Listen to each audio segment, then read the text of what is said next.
আমরা যাব বাবা জগন্নাথের কাছে পুজো দিতে 7:30 বাজে। আমরা তখন রেডি হয়ে নিয়েছি। ছোট রেডি হয়ে নিয়েছে, চলো। তো মন্দিরের বাইরেটা দেখো কত সুন্দর, বাইরেটাই দেখাতে পারবো, ভেতরটা দেখাতে পারবো না কারণ ভেতরে মোবাইল অ্যালাউ নেই। তো বাইরেটাই খুব সুন্দর, তো বাইরেটাই তোমাদের ভিডিও করে আমি দেখাতে পেরেছি।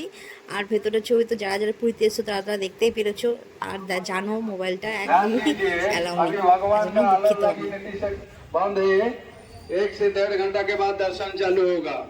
চালু হবে কালকে যা হবে রাতে হবে বুঝলে। আমরা যেদিনকে পুরীতে ঢুকেছি আমরা সকাল 8টা নাগাদ। তো আমরা বিকেলবেলায় চলে এসেছি ঠাকুর দর্শন করতে। তার জন্য আমরা বিকেলে দেখছি এত গরমে দিনের বেলা ক্যামেরা করা খুবই অসম্ভব, প্রচণ্ড গরম পড়েছিল। তাই আমরা আগেই যেদিন এসেছি সেদিনকে বাবার দর্শনটা আমরা করে নিয়েছি। আর তোমাদেরকেও বাইরেটা ঘুরিয়েছি, কিন্তু দর্শন করাতে পারিনি।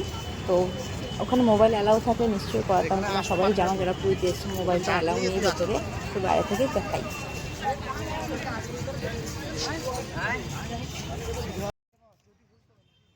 খালি পায়ে আসছে সবাই, আমরা জুতো পরে আসছি।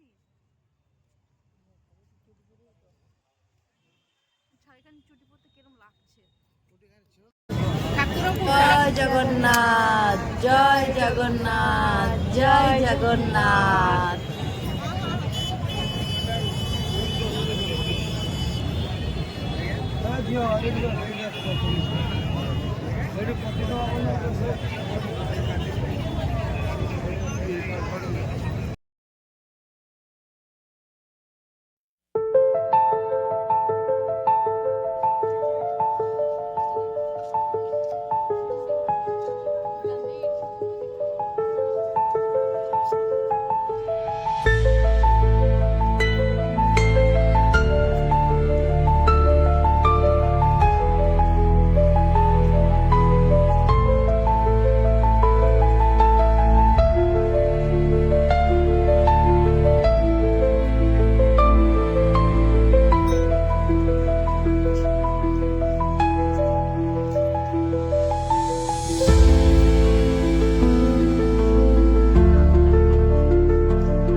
যাওয়া যায়, এত সুন্দর করেছে।